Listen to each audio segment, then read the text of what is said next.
Oh, what's that? What's that? I had an itch. You had an itch? Ah! We're a little dry back there, yeah. I should moisturize more. Let me adjust. Hey! With Jim Carrey doing his Biden impression, the SNL cast already knew it would be funny, but they still weren't ready for the unexpected accent Carrey suddenly did, using his famous catchphrase from Ace Ventura. Where there must be a winner and a loser. Every time Jim appeared on a show, the host had to expect something unexpected. He would suddenly do the weirdest things out of nowhere. Sometimes he started singing, sometimes he put Conan in funny and awkward situations, and he always managed to make everyone lose control laughing. Oh, what's that? What's that? I had an itch. You had an itch? Ah! We're a little dry back there, yeah. I should moisturize more. Let me adjust. Hey! When it comes to playful roasting, Jim never holds back. It's just part of who he is. So when he met Margot on the Graham Norton show, it didn't take long before he made a funny backhanded compliment. Because you're amazing and I'm so excited for you. Oh, it's thanks. incredible that you've gotten as far as you have with your obvious physical disadvantages.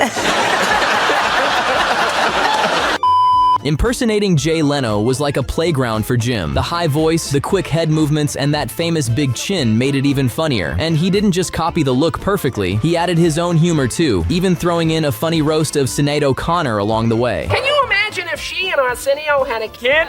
With her bald head and his triangle head, he'd come out looking like a yield sign with a nose ring, like this. Carrey was never just a normal guest at award shows. He turned every moment into comedy. The 2000 Teen Choice Awards were no different. He showed up dressed like a typical teen and quickly started making fun of everything, with Britney Spears getting some of the funniest jokes. Britney Spears, who's here? Leave me alone, Britney. Because you're like, I'm too old for you, man. I'm 17. In the Reverend sketch on In Living Color, Carrey's wild physical comedy goes too far when he suddenly licks a woman in the audience, making the cast break, and even the security guard in the background start laughing. I've been wanting to do that since I came in here. With all his goofy characters, it's easy to forget how smart Jim Carrey really is, but he proves it again and again. During his Britannia Award speech, someone dropped something, and he handled the moment like a pro. His mother went into an asylum when he was 14 years old. My fault, sorry. It's pretty stirring stuff. With all the crazy characters he's played, his ability to change is already next level. But the way he suddenly turns his whole face into the Grinch in the middle of a moment feels unreal. I must find a way to stop Christmas from coming. Jim can turn into almost anyone in seconds, and his over-the-top Bruce Dern impression didn't just make Bruce laugh, it had his daughter laughing non-stop too. Can't keep a good man down, can you, Bruce? Can you? You look at me when I'm talking to you, son.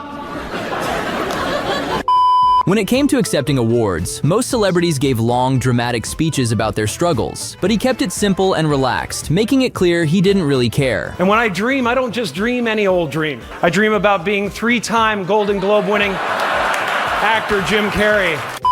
Jim was basically the class clown of 90s Hollywood. Whenever he showed up, even legends like Robert De Niro and Bruce Dern couldn't keep it together because of his quick jokes and improv. Now that's a spicy meatball.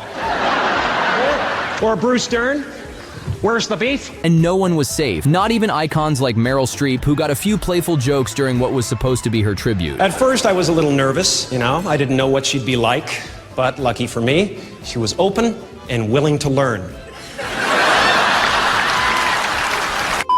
Oh, that's you taking a shower. Yeah, this is me taking a shower. Not many people could mess with Letterman like Williams and Carrey. Every time he came on the show, he did something totally random. But in one interview, he took it even further, pretending to bathe with a group of grown men and turning it into pure chaos. That's controversy at its finest. That looked like Robin Williams right there.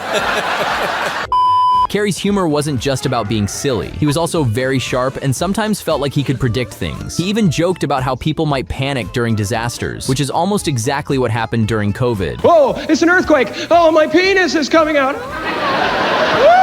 Officer, it's the big one. Yay! In the Black Swan sketch on SNL, Carrey was supposed to flirt with Hader, but his crazy dance moves almost made her break the whole time. And just when it seemed it couldn't get any wilder, he went off script and surprised Hader again, who could barely keep a straight face. Many celebrities have accepted awards for others, but no one did it like Carrey. He fully acted like Jim Morrison, made the whole room laugh, and even used Morrison's wild personality as an excuse to sneak in a swear word live. I'd like to thank all the ladies. There's some fine-looking pussy in this room tonight, I'll tell you that much. Carrey was never shy about calling out the darker side of Hollywood and often made fun of its bad behavior. One memorable moment came at the MTV Awards in the 90s after Isaac awkwardly kissed Cameron Diaz and made things uncomfortable. Excuse me.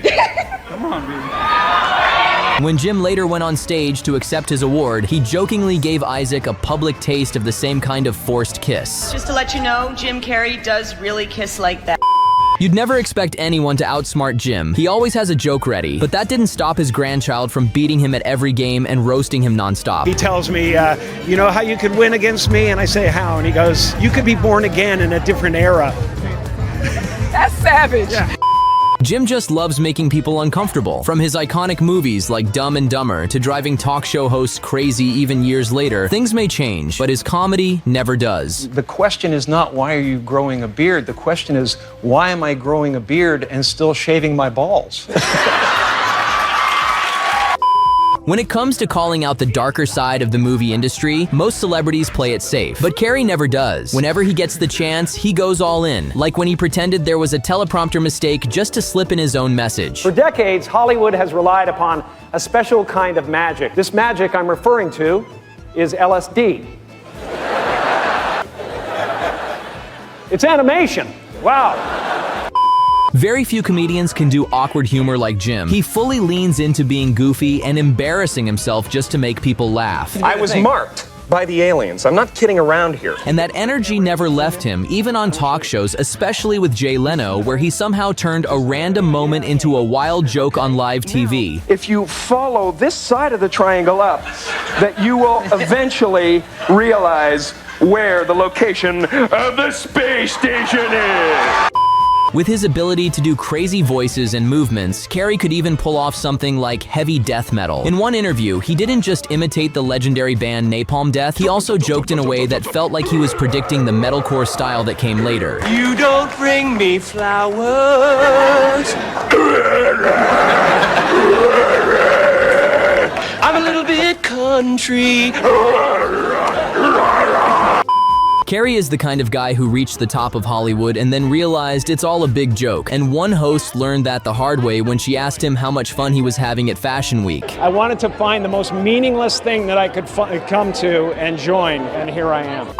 The last thing you'd want to do is try to outwit the king himself, and Harry Connick Jr. learned that the hard way when he joked that Jim was his wife, only to get roasted seconds later. Speaking of, how is married life going? Do you like it? You've been married, what, 4 months? We're very happy. Really? Oh, yeah. Let me lead sometimes.